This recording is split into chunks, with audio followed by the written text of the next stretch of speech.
Yo. Good. What's up, y'all? Boosterell Radio. First episode with a guest. My boy, my best friend, my homie, my main passing contributor. Okay. My All right. When I have girl issues. This is my All dog. right. Hampton Sanders. Yeah. My man, what's up? How Steady. you doing today, Ham? Chilling, bro, man. It's a new year. Hooping, chilling. Good vibes, man. Good vibe. Good vibes, man. Good vibe. So I'm gonna start. I got a few questions for him that I want to ask. This is gonna be, good chatter today. Good banter. So obviously, me and Hamp are teammates. I met Hampton. It's actually crazy. So I met Hampton. I was coming to summer pickup, and I was coming to summer pickup with the NYU team. I wasn't on it yet. Wasn't playing yet, and Hamp was there. And it was also Hamp's first. Was it your first time playing with the team too? Mm-hmm. It was the first time that he was playing with the team as well. And I walk in the gym. And I see bro, I dab him up. I'm like, yo, what's good? You gotta do your rounds when you play. This guy. Here we And go. I dab him up, and I think CT was the one who said that we're both from Jersey. Yeah, bro. So that you know how it'll go when people are both from Jersey. Stamp it. Stamp it. Stamp it. Now you're automatically, and then we're on the same team, and then literally after that, bro, it just clicked from there. So. Swear. That's how I met Hampton. So what I want to start off with, that's why I mentioned how I met him, is we're on the same team. Tight. And we're currently 11-0. Tight.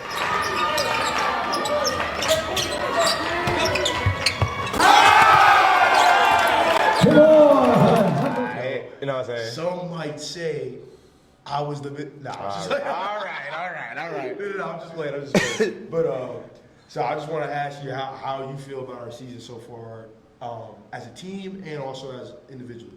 I mean, as a team, I have little to no complaints. I feel like we started this year pretty unsure how it was going to go. I mean, Oh my God, yes. losing Spencer Freeman, not arguably, best player in the country last Not year. Losing Conrad and Sav and HP, like just veteran leadership. Like, it was a hard adjustment. I feel like bringing in new guys like Tristan Howell, who's here now and doing Tristan Howell things. Was crazy. It was a crazy change, and then people like Josh and Chuma and our only freshman. Shout out to Henry Bickford, and it was a crazy dynamic. But I mean, from the jump, it's been high energy. It's been fun. We've been able to get out and run in transition, shoot threes, play defense, get steals. Like as a team, it's been great just to see what we can do as a unit. And Lights about to turn off. Hold on. momentary lapse. There we go. Going into conference play, I feel like we have things to prove. People don't think we're as good as we are, but that's for them to think, for their opinions. But we're going to show people what we can do, who we are. Yeah, I mean, obviously, I'm excited about our season too. We're 11-0. This is the best winning streak I've ever been a part of. I don't like to think about winning streaks, all that stuff, but I mean, this is by far the best team I've been a part of. Thanks to people like him, T. Howell, Zay, And this guy. I'm actually. So individually, obviously, I'm a stat junkie. I look at all the stats and all that. I mean, you're 50. What are you? 50, 88. Those are some crazy sports. How do you think? How have you gone about the season differently this year than last year? I know last year. You were doing pretty well during this time. I remember going into conference play, you were struggling a little bit. What do you think you've changed about the way you've gone about playing, and what's different this year? Well, going into conference last year, if anybody who knows, was probably the worst stretch of basketball I played in my life. Oh my God, it was terrible. All right. I thought I was. All right. Here we go. All right. Nah, chill. I was never. Nah, he's right though. For the first 5 or 6 games of conference, I think I went 4 for 22 as a whole from the field. Couldn't make layups, was turning the ball over every other play. It was just it was a huge adjustment for me. But this year, I think I've focused on, I call them the 4 Ps. It's patience, poise, precision, and positivity. say it to myself every game. I don't even know this. See, this is why we have banter. Before each practice and game, we have 15 and 30 seconds to take to ourselves to think, and I think to be patient, to be poised, to play with poise. And I'm fast, but if I play fast, I can play slow. If I can do both, things are going to be great. Precision is just to be super accurate, super detailed, not to have mental lapses, just to focus on making open layups, holding my follow through, run open threes, taking deep breaths on the foul line, just like being precise in all my preparation. And the positivity is just having fun. I feel like I've played basketball for close to 9 years now. And I've played the best when I'm having fun. And last year I was very stressed a lot of the season just because I was trying to put pressures on myself to be Superman, because if anybody's played with Spencer Friedman or watched him play, he's remarkable. Like, there were times last year I would get in the game, I would throw all of my aggressive mindsets out the window. I'd be like, find Spence, screen for Spence, cut for Spence, just do whatever it takes.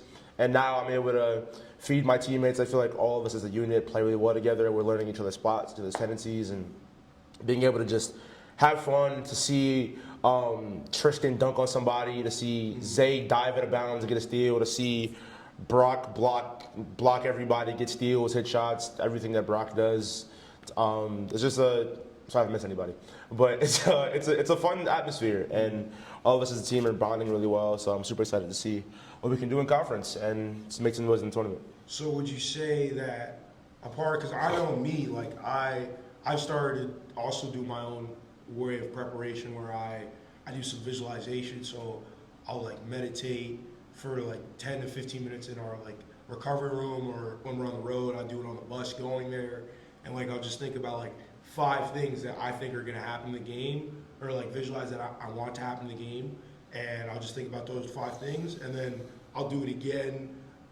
We have like a time where we do our own thing, and I'll think about it again on the bench. Like I'll watch the team, I'll literally look at their jerseys, and then I'll visualize what like their jerseys look like, and then I'll visualize how the game flows with now the vision of their jerseys. Right. And then we have like a little 30 to 45 second time period as a huddle, and that's what I usually get into my prayer, and then just be grateful for the moment.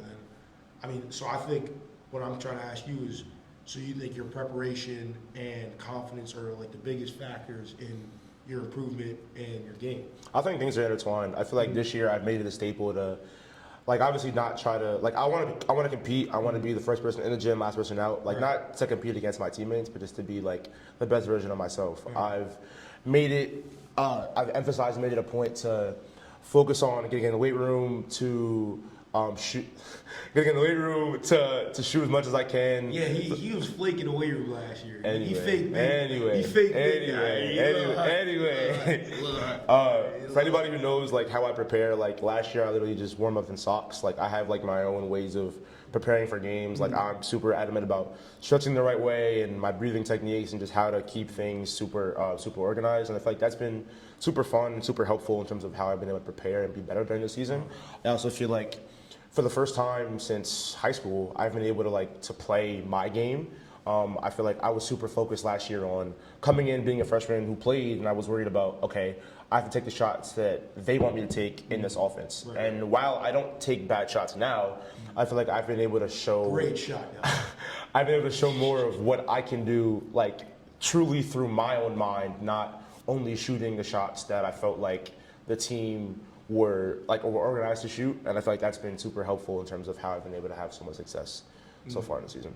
Okay, so my next question, you mentioned that you like to play fast, and you like to kind of like a Tyrese Maxey style. Good comps.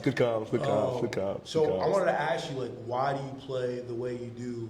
Because I've had this conversation with you before, but I remember you were like, yeah, like back in high school, like I used to emulate my game to like Sharif Cooper or like Darius Garland. And for me in high school, like I would watch people. I love LeBron James, but I would never try to, make my game as to someone else I'd watch. I would just do my own thing, learn from other people, and like I call myself the copycat guy, like, because I feel like everything, like even like Hamp does this one move where he like shimmy sideways. Best move on the planet. Promise you. Promise you. If you want to scout us, Stop. That is the Stop. move. He does Stop. this and then goes to the same foot, same hand leg. But the bag. I added that to my game because I've seen him do it so many times. And so like, why did you start doing that, and why do you play the way you do? So there's this like ideology about a Swiss Army knife, which is like used for a plethora of different things, and like it's known for being reliable in different scenarios. That's what I feel like my career has been. So for anybody who knows who I am, when I played basketball in middle school and high school, I was the guy who sat in the corner and shot threes. That's all I did. I would sit in the corner. I had two playmaking guards. I had two playmaking guards who would do all the stuff. I would just shoot threes, and then when I progressed to high school, my first 2 years I was playing behind the senior guard, so it was more of be a playmaker, go get 8 assists a game. So I did that for my first 2 years, and then my junior year when I transferred to Lawrenceville, I was playing behind still one of the most crafty playmakers I've ever played with. His name is Nate Hoskins. He's from Chicago. Crazy bag. Where does he play now? He doesn't play anymore. But that's what happened. Kid you not. I came to Lawrenceville. Nate was he's probably 6'2", lefty, maybe 210, moved like a guard, could shoot, could handle everything. So I played behind him for a while before he got hurt.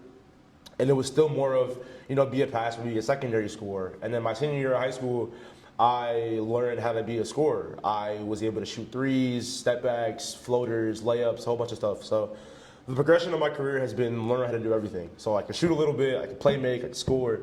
So now I feel like I can adjust to whatever the team needs from me. Like this year we have 5 guys, 6 guys that can get 15 points a game. Like that's just what our team is. So some games I'm a scorer, some games I'm just gonna pass the ball, some games I'm a facilitator. It's just bring the ball up the court, get us the best look.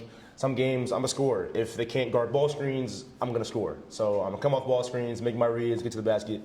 If they go under screens, case Western last year, I'm gonna shoot the ball because I can shoot and I can. It's just like I preferred, and as I've gotten older, I've learned to find spots that people don't look for. So going back to this question that I completely dragged off. In high school, I focused on Sharif because Sharif Cooper uses his body better than any guard I've ever seen. Like he's 6'1", but can body a big man, a guard, get to his spot whenever he wants to. So I took that part of his game, where I'm gonna get to my spot, I'll be able to bump. It's more evident in like one-on-one situations where like there's no help defenders, but it's like I can bump guys, get to my spot, this and that. Tyrese Maxey I like a lot because he's super electric, he's super quick first step. So I focused on that. Going into high school during COVID, all I did was run and do agility stuff and plyometric stuff. It was just work on getting off the ground as quick as you can. Darius Garland is crafty. He can dribble and shoot and Euro steps and playmaking stuff. And then I just found what my niche was, and that's going off my right leg and making legs with my right hand. And I've focused on emulating people that I've seen have success. So anytime I see a clip on YouTube or a clip on Instagram of somebody making a tough layup, it's always me not worrying about how they made it. It's worrying about their footwork, the preparation, and getting to it. If they're driving left, is it a slide step, right-left finish, or is it a gather step, left-right finish, or is it an inside hand based on the defenders on their hip? Is it get to the outside, let's go to the inside? It's just watching people score and watching people be successful and figuring out how they did that. And being able to have those reps to work on it in practice, to work on it in games, to, like Moose was saying, visualization is super important. If you can implement that into your lifestyle, it's going to change your life, I promise. Mm-hmm. So for layups, I do 30 minutes of layups a day, and all I'm doing is focusing. Do it with him. He doesn't. It's but ridiculous. All I'm doing is focusing on what the defender is going to do. If I'm coming off a ball screen, I might have to heavy step, get to my outside hand. I might have to throw the ball in front of me, scoop under the rim. I might have to beat a big to the rim, use the rim as a protector. It's just all finding scenarios and figuring out what bigs do, what guards do, and how people guard you, and just figuring out how to exploit it. Mm. So, yeah, that's... I'm really glad I asked that question because in high school, I always saw the game so differently, mm-hmm. and I more so just saw it for what was like in front of me. Like I played with Sam Trunkley, who was actually also in our conference, and we weren't like really good friends until like my junior senior year. But he was like our best player, and he was our main ball handler, main everything. So I just learned how to play off him. And it's funny, like, see, like, their team now, they're not, sorry, Sam, to put you all over the bus, but their team isn't great. But, like, I know, like, I would have been great on his team because I've learned how to play from what was in front of me. And I wish that I kind of looked at it the way Hampton did, where it's like, all right, I want to get better at being a point guard. So I'm going to watch Tony Parker, Chris Paul, Derrick. I wasn't as athletic as Derrick Rose, but I would have watched Derrick Rose. Like, I wish I viewed it that way because honestly, now I do. Like, now I do, and like my game has gone from like this to like. I mean, you guys know, like, I got cut from a team that is also like I got cut from that team, like, and now I'm at a great team now. So, I mean, there's just like different ways I look at basketball now, and I wish I looked at it the way Hampton did. Yeah. So next topic, I want to talk about school. Unfortunately, we have to talk about stay in the books, man. Stay in the books. Books because important. we go to the same school and we go to a Prestigious. pretty well-known school. So first, I want to ask, like, your major is journalism and psychology, right? Sociology. Sociology. Fuck. Okay. Sociology. So I want to ask you why you picked both majors, specifically sociology as well, and like, what do you see doing with that after school? So my major, like my main major, I would say is journalism. I've wanted to be a journalist since I was a little kid. Like I've always been more tuned to humanities than to STEM. No disrespect to your STEM peoples. You guys have fun doing trig and using letters and Python and stuff. That's fun. Not for me. It's not for me too. I've always been a writer. When I was younger, I got diagnosed with anxiety.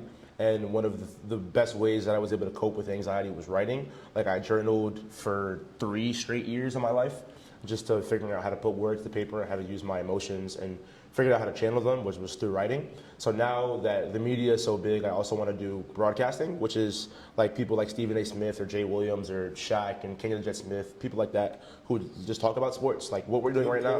What we're doing right now is what I want to do for a career, just to be able to bring light to all the stuff that happens in sports, whether it's literally on the court, like people doing unspeakable things, or people who have multifaceted careers, like LeBron, who does stuff with schools, or Kevin Love, who has his own mental health side, like company, like stuff like that, where it's like, I want to be able to bring light to those kind of people and just talk about it for a living.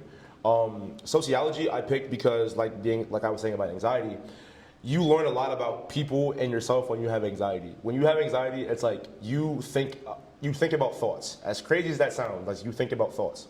So for some, What do you mean? so what's a good example I can use?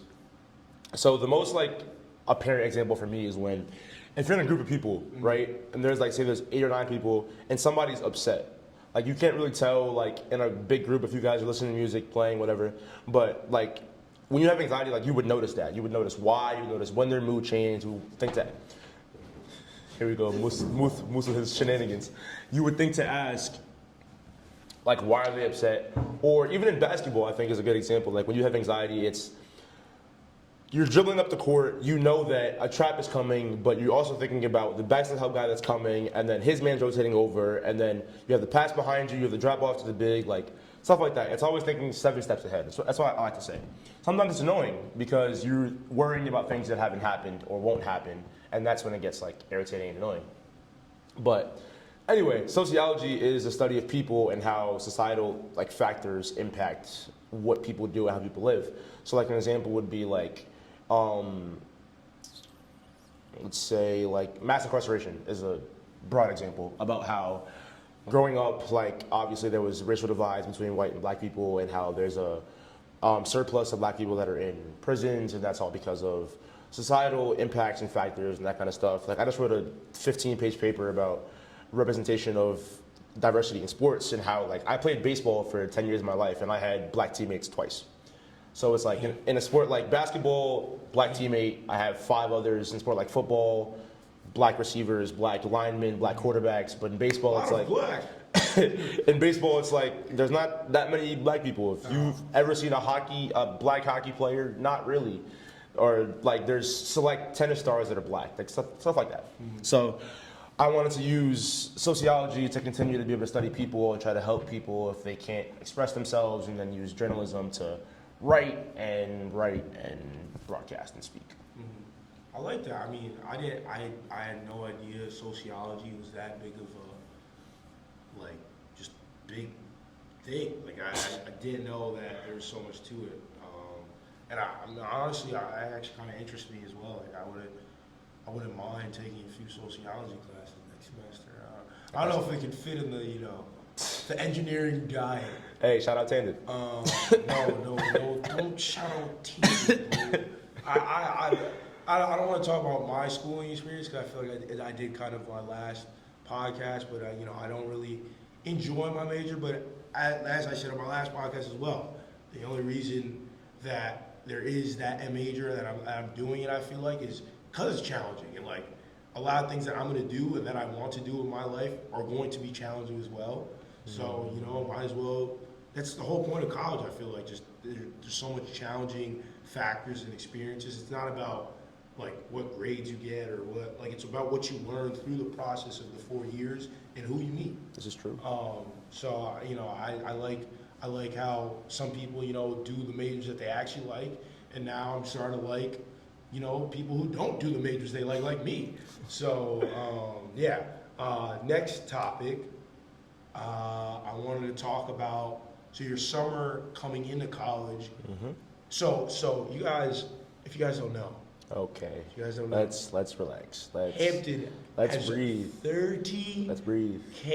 followers Let's breathe. on Instagram. As I have 1,800 followers on Instagram. But I want to explain to explain his 30,000 followers on Instagram. I have to talk about his summer going into college. So he played for this team called Rod Wave Elite, which sounds like what the fuck is that? All right. And he played for this team called Rod Wave Elite. And you want to explain like your experience, like how did you find this team? How did it get so big? How did you get so many followers? Like stuff like that. I think he's actually their 7th best player of all time. 25th, 7th best point guard. 7th best point guard of all time. 25th best player. And to keep in mind, there's like 5 stars like Dylan Harper, Tahad, like those statures. So that's pretty good. But to ask you, what is Rod Wave Elite? How do you have so many fucking followers on Instagram? Hey, yo. Let the people know on podcasts, because some people might not. So, the summer after my senior year of high school, I was preparing to come to NYU, and this team called Rod Wave Elite was taking the world by storm. There was this little... Storm. This little white kid with blonde hair named Nelson, who the entire world loved, and then there was Cam, and then this By the way, can you explain? Like, I don't know who Nelson is. I don't know who Cam is. These people don't. I do. These people. So Nelson Newman is, I don't know how great he's in now. He's great he's in now. But Nelson Newman is a hooper who happened to gain an immense amount of spotlight over that summer. Him, his younger brother Niles, older brother Noah, they all played for, I believe, at some point. Him, this dude named LeVar, who everybody swears is 35, even though he does have a wife and kid now. They also call him Unc, by the way. They'll probably get to that.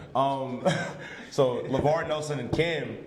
Cam already had a social media following. He was a part of the park takeovers that happened all throughout COVID and that kind of stuff with like K Showtime and Devontae Friga, if you guys know who they are. Part of that kind of stuff. And then he made his own AAU team called Rod Wave Elite. Started off pretty small, and then it started to just gain mass popularity. And then a good friend of mine, shout out Jordan Summers, DM Cam out of the blue and was like, yo, I'm 6'8", I can dunk. Can I come play Rod Wave Elite? And Cam was like, you know what, bro? Why not? Slide. So Cam had tryouts. It's that simple. Yeah. That for some people, it's that simple. It's Maybe I should have said it. luck of the draw. Yeah. So that Hey, summer, I'm 6'1", I can play defense. this guy. Take me. So he had tryouts at Brooklyn Bridge Park in New York, which is close to us now, and then he had tryouts at Sporticade, New Jersey. So he texted me and said, yo, tryouts are at Sportica, slide. I was in the barber chair getting my hair cut as we spoke. If you saw my hair back then, no you didn't. I went to the tryout. There was probably 250 kids there. That's crazy. Walked in, saw one of my boys, and started talking to him. He had on a Kobe Bryant jersey, a fake bald cap, and a beard. And then there was a LeBron who also had a bald cap on and a beard and a LeBron jersey. So they were like the spotlight because they were being funny, but I was on their team, so people were like there watching. I had a pretty good tryout. You know, I was doing my little get to the rim. You know, I was hitting a couple threes, throwing a couple lobs to my boy, whatever. And then I got to a point where we were winning games, so it was us against this other team, in like the finals of our 4-on-4 tournament or whatever. Played pretty well, made like 3 or 4 shots, and then Cam was like, "Yo, like I want you to play." So like he brought everybody in, was like, "Yo, like I'm gonna pick this kid right here." So I ended up. He brought everyone into at the tryout. Brought everybody at the There was tryout. 250 people, and he just says, "I'm taking this." Bruh. Second person that they saw that should have been picked up today. My nigga right here. Clap it up.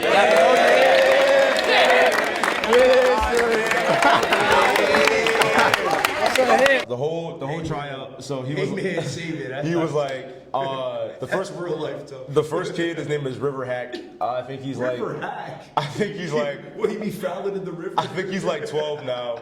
River was like one of the younger kids and was getting buckets. Apparently, I get to see him play that much, but he picked up River, and then there's this dude named Trey Sargent who he also picked up. Trey's 22 or something like that, but was at the tryout and nobody knew how old he was, and he was 6'6" and dunking the ball. So Cam was like, "Yo, I want you." And the last pick, he was like, "Yo," was looking around, was like, "Yo, I want him right there." I was like, "All right, bet." So day after, this is literally less than 24 hours after, I posted it on my gram. Came posted on the gram, and I gained like 3-4K, and I was like, "Oh, this is nuts." And then, And what were you at? What were you at before you went to? I was at 1,500 maybe. Man, Something. So he had less followers than me. Yeah, it wasn't like so I was. technically, All right. without Rod Whaley, I have more followers. All right. You know. Anyway, We're not counting. so Nobody's counting. I got back home, and I told my mom, I was like, "Mom, I'm playing in an AU tournament." She was like, "What are you talking about?" "No, you're not." And I was like, "No, like, I'm playing in this tournament." And she was like, "Okay, whatever." So she came to the game not knowing what to expect. Kid you not. It was the most people Sporting has ever seen in their entire life, and I had no doubts. I'm gonna have it in this video. But That that was was insane. It was nuts. We got off Those are most people I've got ever off a seen. charter bus near the Wawa, which is about 2/4 of a mile away. Half. Jesus. We got off the bus. We all had shiesties on that Rod Waves label sent to Cam. So we all walked into Sportico with shiesties on, and these little 12, 13-year-old kids are all just swarming us. Sorry, coach. All swarming us as we got onto the court. They had to shut down the entire first floor of games because the crowd was too packed. We played this one team called One Opportunity. Our first game, we lost. So we were there all kind of just on the bus, kind of just like shocked, like we were supposed to be this uppity mighty team, and we lost. So we came back, we played two. We came back, we played 2 more games, then we played them again in the championship. So I played pretty well in those 2 games. One of the games I had like 13, hit a couple threes. So this game against One Opportunity, Cam actually played. So we had a bunch of guys that went out with cramps, and the coach was like, "Yeah, I don't care, I want to do it for the views." So Cam played, won the game, whatever. It was cool. I thought it was like all done with. It was a pretty cool experience. I got like 10K followers off it. I was at like 12K, whatever. That's crazy, man. Crazy lifestyle. Crazy how your life changed. I met a bunch of guys who I'm still close with now, like Jake West and the Newman brothers and Arope, who goes to Columbia. That's my guy. J Jack, guys like that. So whatever, like I thought it was over. I was still getting like recognized on the street a little bit, like in Jersey, because people were just like knew who we were. I thought it was really cool, but didn't think much of it. Came, met Moose at NYU, whatever. I was staying with my boys, Matt and AC, whatever. Went back to Jersey, and Cam was like, "I'm looking for people to play at Spooky Nook." So anybody who plays AU on the Northeast knows Spooky Nook is this crazy big athletic facility. Has like 50-something courts, whatever. So you know me, I was like, "Oh, like this would be cool to play in again, whatever." Wasn't really thinking much of it. I'm driving to the gym one day over the summer. I got a notification on my phone. I wasn't texting and driving. Mom. Say anything. I got a notification on my phone that said Rod Wave Elite All Time 2023. Got to the gym, I was mad confused. Looked through the group chat, it's the team that's playing in Lancaster. So essentially I'm geeked. Like there's 11 of us going, whatever. I was super excited to play again. It was me. I met some super talented guys that I played with, like John Mobley, Zion Sensley, like super talented guys, Jaden Williams. So I was like, oh, this is fire. Got to the gym, did my workout, whatever. We go to Lancaster. Me and my boy Jordan drafted to Lancaster. We get there, whatever. We're staying in a hotel. The first game we play is against this team called Head Tap Elite. Had my boy Matt Gilhu, who goes to Penn Charter, 4-star. They called him Blooper Flag. Bro had like 30. Hezzy Poole is like a 6'9" lefty, just getting buckets, whatever. We won the game. I think I had like 18, 19, like one of the better games I played with Rod Wave Elite. Had like 7 assists, like played really well. So we're going to Disneyland that night, and then Cam tells the group chat, like, so beforehand there was a preface, like the guys who play well are going to keep playing. So there's going to be 5 guys that still play on Sunday and 5 guys who won't. So didn't know who was coming to play with us. The night, There's gonna be 5 dudes who not playing. the night comes. I did not know that. The night comes. He texts us. He's like, "Yo, Cam Scott, Jalil Bethea, Tahai Pettiford, Dylan Harper, and Ian Jackson are all coming to play tomorrow." We're not gonna sniff that shit. So I'm in the court with Cam, and Cam's like, "Yeah, bro, like you played really well today. It's like you gonna play tomorrow." So I played. Zion Sensley played. John Mobley played. Nelson played, and LeVar played from the group that was with us. We played this team called All Hail, who was basically made their content off of wanting to play us in that tournament. So they had a bunch of It's all set up, man. they had a bunch of like 4-star guys. Can you tell the people the atmosphere of the spooky? So I have a video on my phone that I'll send to Moose so he can show you guys in full screen. But it was the most insane environment I've ever been in my life. Like we almost didn't play the game because of how crowded Spooky Nook was. And if you know how crowded crowded Spooky Nook can get, the entire 8 courts of the first floor were packed. That's crazy. Couldn't breathe, couldn't stand. So half an hour later, the game starts. Dylan Hodge. By the way, just to not to interject you, but Lancaster might be one of the most boringest places in the world. There's nothing to do. I understand why this many people want to be in Lancaster, Pennsylvania, but you know. Hey, there's nothing to do, right? So I know this because I went to school there. the game happens. We beat All Hail by 2. The crowd was going nuts, whatever. Super fun experience. Like we played a championship game, won the championship. Obviously, we weren't gonna lose. So I got to meet all those guys. Shout out to Cam and to Ray Clark, who's a video guy behind it all, and Reese Murray, who also does a whole bunch of flex stuff. But I gained 20K more followers after Good Jesus. after that tournament. Follow anyone. Give anyone a follow. And it got to the point where I would go to any kind of basketball event in Jersey, high school, college, and people would be like, "Yo, you play for Rod Wave Elite." Still kind of happens now. I'm super grateful for it. I had no business being a part of that.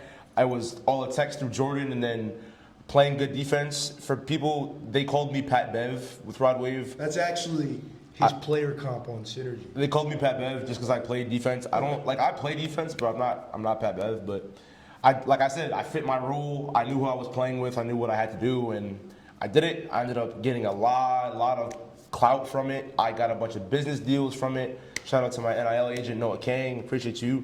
I got jewelry sponsorships and PR packages from Sour Strips and Incrediwear and See it all. Hiss. The lights are blowing my shit today. I wish you could see what you were just doing. But yeah, By like the way, if you guys are wondering, the lights are motion sense in the conference room, so that's why I keep having to stand. But no, one of the best times of my life, and I'm super grateful for it. Couldn't be more thankful for what it's done for my life. It changed my life for sure. And yeah, that was the summer that Rod Wave Elite was. So, do I ask, like, if you didn't do Rod Wave Elite, like, what do you think? Do you think anything about you would be changed? Anything? Like, So I think playing with Rod Wave Elite was one of the first times, and this is it's gonna sound cliche. It's one of the first times I was able to realize how many things in life can bring you joy. Like, I played basketball for 9 years. Bro, kind of spit it. What you gotta say? What you gotta say, bro? I played basketball for 9 years. I was never that happy. I kid you not. I didn't check my phone for 12 hours of the day. All I was doing was playing basketball, chopping shop with my boys, and just having fun. And that really made me realize how many things that you can draw on in life that bring you happiness. Doesn't have to be just a sport, just a person, just a girl, just a guy, whatever. Chill. There's so many things that we take for granted in life. Like, I had just gotten my license, and I was able to drive me and my boy to the game, to the camps until after. We were able to just have fun, have a good time. We all got food, we all hung out, and it was just like, for the first time, I was like, wow, like, I don't need to have a girlfriend, or I don't need to have X, Y, and Z to make me happy. It's like, I can find happiness wherever I am. And that's definitely something that's stuck with me to this day, where it's like, I'm happy just to have woken up this morning. Like, I've been hurt, I'm happy that I'm healthy, I have my boy with me, I have money to spend, I have food to eat. Like, it sounds like it's cliche, but it's like, when you realize like things like all these things can be gone in a second. Like, you could get hurt and your career could be over, but you have to have another form of happiness. You can break up with your partner and you can be on your own. Like, you have to have other forms of happiness, and that's something that I definitely learned from that experience. You know, and to piggyback off what you said, like, I always notice that me and him sometimes see life differently, and like, I see it a little more negatively. But, you know, to his point, I agree, you know, just being happy and making do with whatever you have and just being grateful is something that I really think is important to be a message to everybody. And like, I've started this year myself writing what I'm grateful, like 3 or 4 things I'm grateful for every day in my notes. Just, and it's under I write it in my like New Year's resolutions so I can see it, but you know, I write this in my notes every single day, just because I've realized how important, like what Hamp just said. And, you know, also Hamp, as a matter of fact, has a Mental Health Matters brand. I have every colored shirt because you guys aren't as cool as me, and I'm an FOF, friend of FOH, friend of Hampton. So I have every color Mental Health Matters shirt Bro said and FOF. wristband. So I mean, Tap y'all gotta get on my level. But, Tap in. well, I want to ask, why did you start? I mean, obviously, you've just given a bunch of reasons as to why you're a very happy human being. But why did you start the Mental Health Matters brand? And was this after the Rod Wave thing, or like what was the process of this? So, he's making it seem like I'm a crazy optimist. I like to live life now in the present. You're an optimist. Like to live life happily. I've learned how to do that. When I was in middle school, my 8th grade year and my senior year of high school, I went through depression, anxiety. I went through the whole 9. My junior year of high school, one of my classmates committed suicide at my high school. My senior year of high school, and another one of my classmates also committed suicide. And it got to the point where I was like, I seen 3 or 4 people that I know growing up committed suicide, and it was just a reality check for me about how people struggle. Like, the happiest people in the world go through problems. There are people who are rich who aren't happy. There are people who are poor who aren't happy. Like, people put on facades all the time because it's not normalized in society for people to be upset. When people are sad, it's always, why do you have an issue? It's not what's wrong, or it's not what's happening in your life that's making you sad. It's always you're not producing results. So one of the things I wanted to do was I started this clothing brand called Mental Health Matters because I wanted to put out in the public that it was okay to struggle. I had gone through crazy levels of depression. During COVID, I was isolated for 9 months, didn't see anybody. That shit was tough, bro. I had a birthday party. People literally drove around I couldn't see them without, I was standing. I had the same shit. I was standing outside. Dude, my birthday, dude, it's funny, that's to check you. My birthday as well, I had 2 of my boys bring me a Popeye sandwich because I literally couldn't leave. And they had to drop it on the porch. I had to go get it. And then I told them that I had to eat this Popeye sandwich. And I got the Popeye sandwich, and then they were there, like waiting for, like just talking to me. Like I couldn't talk to them like face to face. COVID was nuts for me. COVID's tough. Yeah. That's a funny story. My birthday party, I was literally standing on like in my driveway, and people would drive around in their cars, put the window down, say happy birthday, and leave. Like I couldn't. My dad was a high risk person, so I couldn't risk getting him sick at all. The first person I hung out with was my boy Jaden Hall. I went to high school with. We had a mask on, and we were standing on opposite sides of a tennis court. That's how crazy my social distancing was. So I went through all kinds That's of some crazy shit. all kinds of isolation and all kinds of forms of like sadness. So I wanted to let people know that I've struggled. I know that people have struggled. Like my mom struggled, my dad struggled. I've had some of my best friends that have struggled. And I wanted to let them know that it's like it happens. Like life isn't easy. No matter how good it seems like someone's life is going, they can always be having trouble. And I feel like people need to know that. Mm-hmm. And I felt that one of the best things for me to hear was in my yearbook, my senior year, people, signing and stuff, 3 or 4 people were like, "You've helped me in ways I couldn't imagine." And one of my best friends from high school, his name is Jacob Beckles, lives in Philly. Like you would imagine, like Philly tough guy, like wears shiesties, all this kind of like, but stop. He goes to Cornell now, like he's doing really well. I'm really happy for him. But it's like, he told me that like, yo, like you've helped me in ways that like, I didn't know that I could be helped. And I was like, I'm super happy that's the case. Like I never wanted to make it seem like people struggling was a reason for them not to feel like they could talk about it. Like you're never a burden by having issues or by being upset. People go through stuff, like it happens. So it's like, I wanted that to be a message that I always talked about. Like I talk about it. I wear mental health matter shirts during warm-ups, like when we go to games. I have wristbands on all the time that I hoop in. I'm gonna start getting back to selling them and giving them out. So if people want them, tap in. This dude. Links in my bio. So I'm actually so glad that you mentioned why you started this brand. I'm so glad I asked the question because as you know, one of my friends also passed away from suicide. Mm-hmm. And I want to say my sophomore year, last year they had an event. For him, just like to commemorate him, just like a little like celebration type of thing. And I wore your shirt, and her mom was just so excited to see that shirt. So I just wanted to thank you for people like you that have brands like that who actually like know that mental health is important, and that this is huge for someone to have a brand like that. And then just the last topic I wanted to talk about, you mentioned high school a little bit. Actually, I really just briefly want to mention a funny story in COVID because he said that you had funny social distancing stories.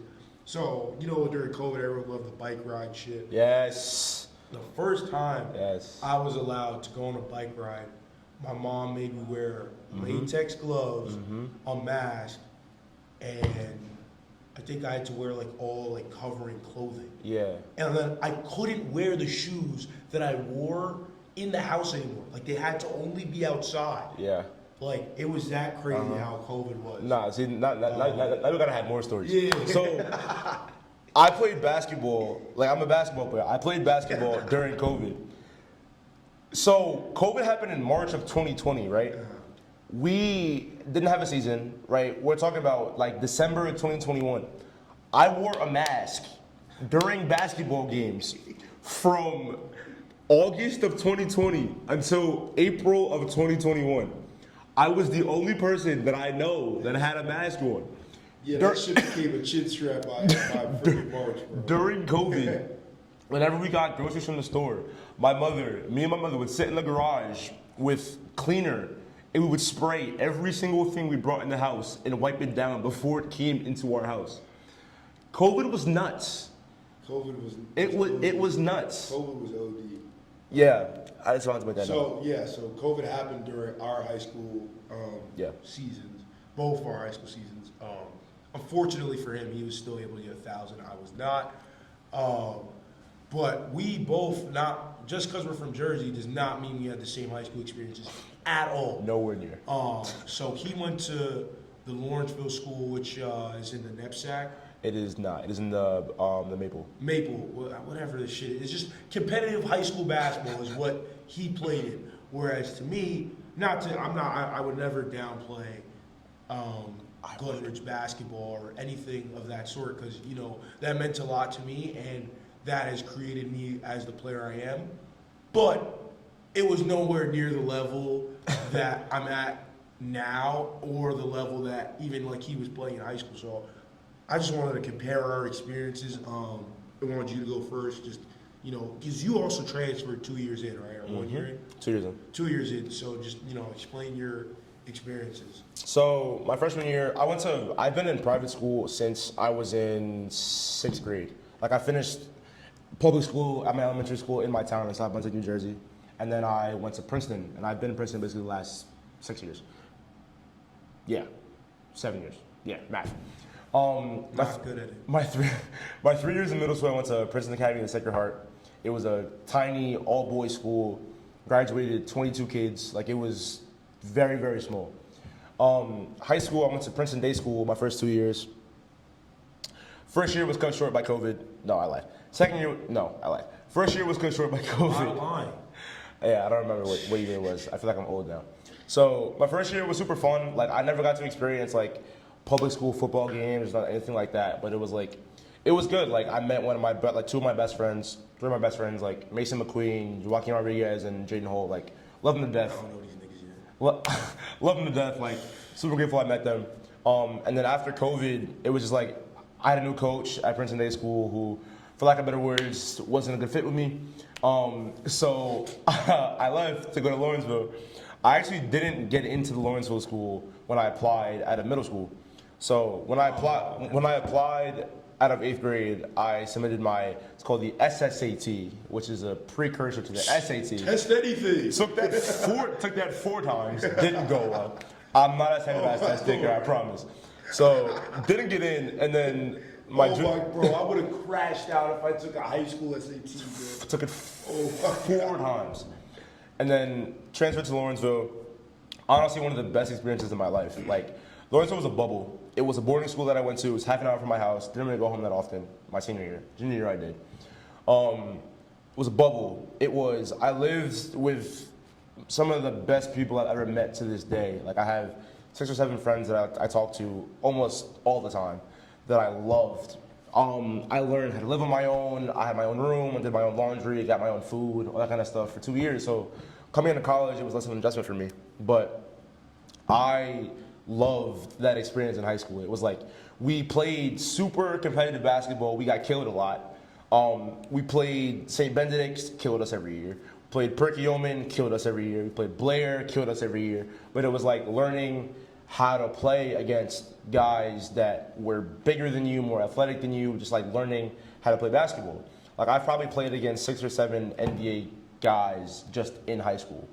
Like Ryan Dunn, who's starting for the Phoenix Suns now. I actually did. I played Ryan in high school. I played him in AAU game. Yeah. He gave me some respect, because I came from, very local team. We almost beat him. Yeah, we did. We lost by 40. Thomas, I don't know how to say his last name. Goes to Florida, 6'9", caught a 360 windmill in the first play at a halftime. Nuts. Xavier Lee was like really my dog. Goes to Princeton now. Probably gonna be in the league sooner or later.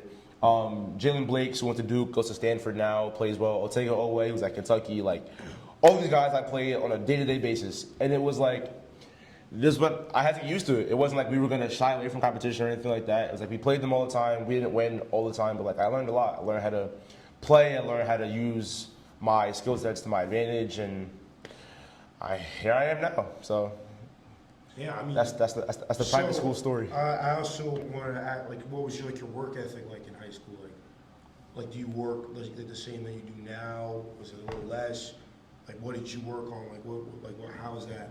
So going back to the Swiss Army knife reference, my freshman year of high school, we had this thing called the gymateria, which was the what? Our high school, and he's doing jumping jacks.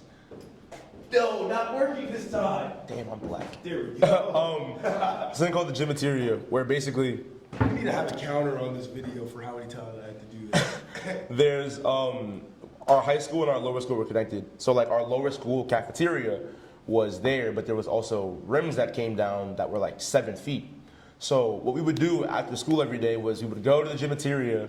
It's like me, Jaden, like we played basketball. So it was like me and Jaden and like 7 or 8 of our friends. We would all just play like 5-on-5 on a 7-foot hoop. So my freshman year of high school, I can't say that I like worked really hard at my game because I was so focused on having fun. Something I did just because I learned to have a work ethic, but like I also learned how important having fun is in terms of being successful. So my freshman year, didn't really work too hard. We won a state championship, but yeah. My sophomore year, COVID struck. Did you play your freshman year? Mm-hmm. My COVID, I actually started in our state championship game because one of the guys got hurt, and I had 9 assists, no turnovers on some moose numbers, little vibes. So my sophomore year, because I was so isolated with COVID, I turned into a madman. I worked out 4 times a day. I would wake up, I would ride my bike 18 miles. I had an exact route of how I would go. Rode my bike 18 miles, came back, ate breakfast, went to go do a finishing workout, finishing only, just layups. Went to do a finishing workout, came back, ate, took a nap, went back to the court, did a shooting workout, shooting only, went back to the crib, had a little snack, went to a football field with my ladder and my parachute, and did agility training and plyometrics. And then I did that every single day during COVID. So that's when my work ethic. You say COVID was.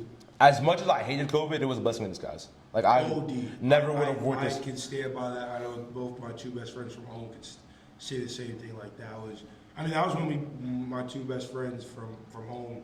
Like that's when we became really close because like we would just work out all the time together. Yeah. So. Really, yeah. Then my junior year, I was dedicated to getting better. I was living at boarding school, so I was able to have access to a football field in the morning. So I would wake up, didn't matter if it was 80 degrees out, 40 degrees out, would go run on the track and do my agility stuff, come back, and then go to practice later in the day. My senior year was more of the same. After the season specifically, I was in the weight room twice a week, hooping 5 times a week, whatever. I got here last year. I don't think that I worked as hard as I probably should have. I think this freshman year. My freshman year of NYU. All right. I think I worked hard, but I don't think I worked smart enough because I was down for a while during the season because I had never played so bad basketball in my life. I didn't know what to do. I would come in the game, I would get 2 shots a game, I'd miss both shots, sit on the bench, come back the next game, get a free throw, missed a free throw. So I want you to think about that. Those sound like 2 games. That's 2 weeks of basketball where you haven't put the ball in the rim in a game, and you have to come and do that every single day. And I wasn't headstrong enough to do that. Last year, I would be down in the dumps. Like there was a bunch of stuff I had going on, socially. Like it wasn't a great time for me. And then towards the end of the season, I started to loosen up a little bit, had more fun with my friends, go be in touch with my friends, and that definitely helped me. Now this year, I'm in the gym. I'm in the gym. Like if I'm not in the gym, I'm sleeping. If I'm not sleeping, I'm in the gym. So it's like Moose was saying. I definitely think you're in the gym way more this year for sure. Like locked in. if I have free time, I'm in the gym. Like I'm shooting layups, free throws, just working on myself. So yeah. I mean, yeah, for me, I'll also start from freshman year. I mean, so freshman year going into it, so unlike your school, or I mean, freshman year was probably a little similar because we were both at the same like level of high school play, but no, still not. Yeah, I mean, I literally like varsity is the 12 people who know how to dribble at Glenridge, like. Literally, like 12 people know to dribble, and then if you're tall or have any sort of athleticism, like you'll be on varsity kind of in the Glenridge sense. Like that's kind of how like varsity is made. So I was only 5'5" my freshman year, but I can handle the ball really well, and it was more my freshman year was more like I had no confidence in my abilities. Like my dream was always to go to the NBA. And like, I mean, I feel like everyone's dream is always to get, if you're still playing basketball now, is go to the NBA. And like my freshman year, I literally was like, all right, I'm not making the NBA anymore. I'm 5'5", I'm 115, I suck. It was mentally I was just not in it, so I wasn't really working that hard. And to top that off, like Sam Trunley broke my ankle. So, so I only played 7 games my freshman year. I played a decent amount, but like not crazy. And then going into sophomore year, I realized that, basketball was really one of my joys. So, I started playing a lot more again. I was working hard, but like in high school, I feel like the issue was I never knew what to do. Like, I wish I used the way I look up my homework answers like basketball. Like, how do I get better? What do I wish I knew what I needed to do to get better, how to get better, just a bunch of things. So sophomore year, I played a lot, but I think I just got better because I played a lot more, but I also got a little taller, like 3 inches taller. Must be nice. So I started my sophomore year, and then junior year was my COVID year, so that's when I was really like locked in, again, this was like a situation I was locked in, but I didn't know what to do, so I was lifting more than I was hooping, and I thought I was gonna like all of a sudden like be ready to go D1 level like after that, because I was lifting crazy, and that it's funny enough, like people always say like I have great technique and like things like that. I learned that my junior year of high school because I was lifting more than I was hooping, and I thought that's what was going to lead to me getting better at hooping, which in a way, luckily it did, but forget it. Like it didn't really help, and I didn't get as good as I thought I was getting. And then junior year AAU, I didn't have a great season. I wasn't getting recruited by anybody. Because I didn't know how good I was, and I'm obviously when I look at the film now, I was fucking shit. Lack of better words, but I was not great. And my senior year of high school, I literally just grinded. I worked as the custodian at my school, and I would wake up early before work at custodian. I would work on my handle, and then I'd do the work 8 to 3. It was like a regular school day, and then 3 to 5. I would be in the gym just literally working on I would literally the only thing that I saw when I looked up like how to get better at basketball was to get better at shooting, right? So I was like, all right, I'm just gonna become a great shooter that year. So I literally was only working on shooting, and like my shooting still was like, if you look at my high school splits my senior year, they weren't great, but like my shot was just way better than it was junior year, and nobody really realized that because we only played 5 games my junior year of high school, but I literally worked on my shot my entire senior year, every day, after custodian work, before custodian work. And yeah, like that's when I feel like my work ethic really started, and I started to understand a little better. Like when I still struggle with it. Like I'll literally walk into the gym, and I'll see Hampton doing finishing, I'll see Josh and Chuma doing their shooting, and I'm like, all right, I'll do mid-range since they're not doing either of that. But like not actually, but like sometimes I'm just like I'll walk in without a plan, and like I feel like that's been one of my main issues in life, just not going with the plan sometimes. But like I always had the right intention. Like I always wanted to work hard. I always wanted to be in the gym because I loved it. I loved the process of it. My freshman year of college was a similar thing. I would always work out with my boy Dylan, and we would just shoot like a lot because I just wanted to become a shooter. But like I realized like I had more to my game to that after I got cut from the team. I realized I had more to my game than just shooting. I realized I could be a better defender.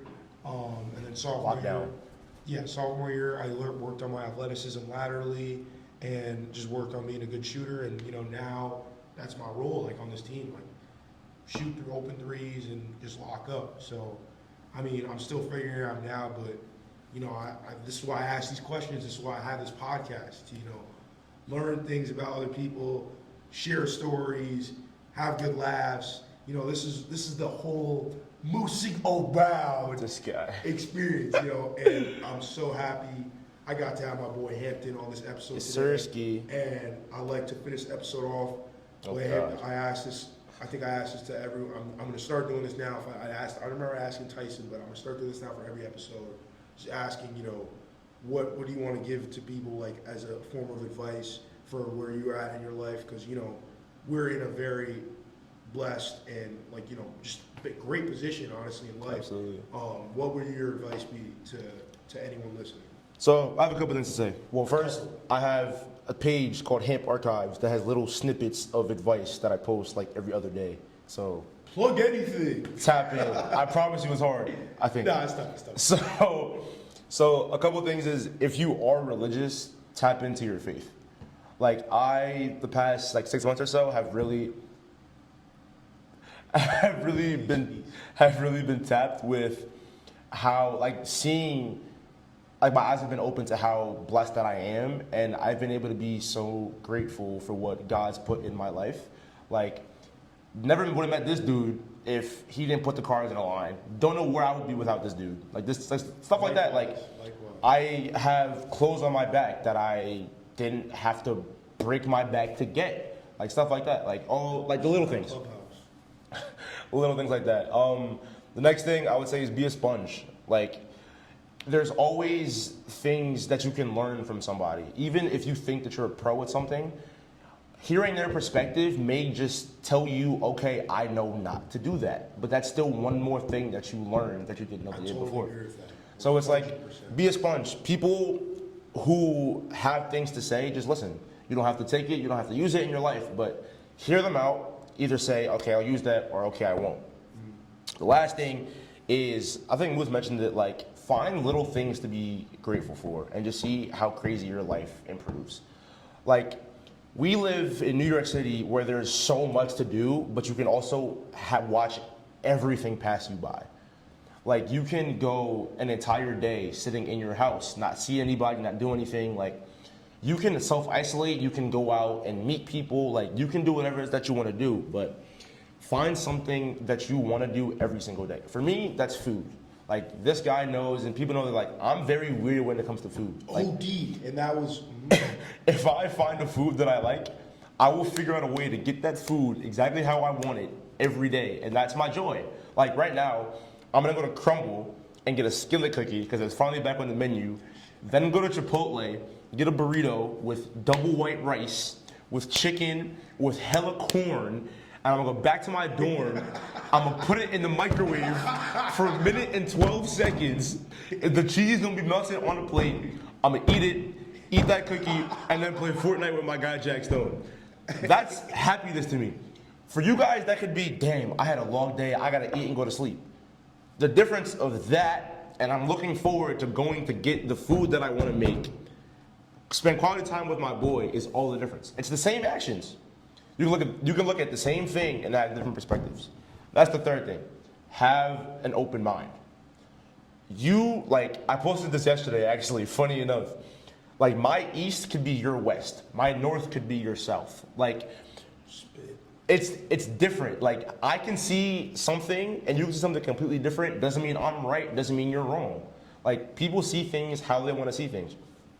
But have open mind to what these people are saying to you. Like, just learn, like I said, be a sponge, and man, that's all I got.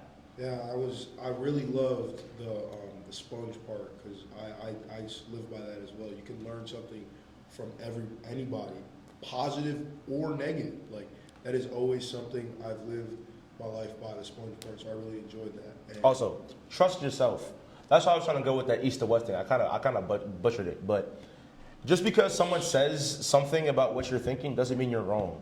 Like, trust that your values are right. Trust that what you're thinking, your intentions are good, and act how you act. Be who you are. Don't let somebody else's input or somebody else's opinions on what your actions look like. Don't let that change who you are. If you're a terrible person, don't listen to what I just said. But, like, if you're a rational person who has good intentions, no matter what the outcome is, if your intentions were good and you did something, believe in that. Don't be like, dang, he took what I was saying wrong. That means I have to change exactly how I talk to people. No, he took it wrong. That's fine. That's who he is. The result of your actions doesn't mean that they're wrong. Like, people can portray them in different ways. Doesn't mean you have to change them. So be yourself. I really appreciate Hamp everything Archives. that you said Tap today. in. I have to turn the lights on for a fifth sick. As Had to turn the lights on one more time for this episode, but I'm about to end it. So I appreciate everyone for listening. if you made it this far, Yeah, this is a great. I mean, honestly, I've had episodes this long before. Obviously, I haven't recorded any ones this long, but you know, I was so grateful, happy to do this first episode back with a guest, with my best friend, my boy. I love you, bro. I appreciate this podcast that we did. My dog. You know, I'm not even trying to tear up, but like, I really appreciate you. For sure, bro. Because this is something that is important to me. Hell yeah. It's important to me too. Then You took your time out to, you know, I'm gonna start here doing this with me, but I appreciate For you, sure, and buddy. Happy to do this Moosing Around episode. I love y'all guys. tap in. This is actually Stay great. tapped in. This is Don't a great leave. episode. I was actually very happy we got to do this. And yeah, now next episode come out next week probably. I don't know. We'll see. We gonna figure it out. Moosing man. Around. I'm out.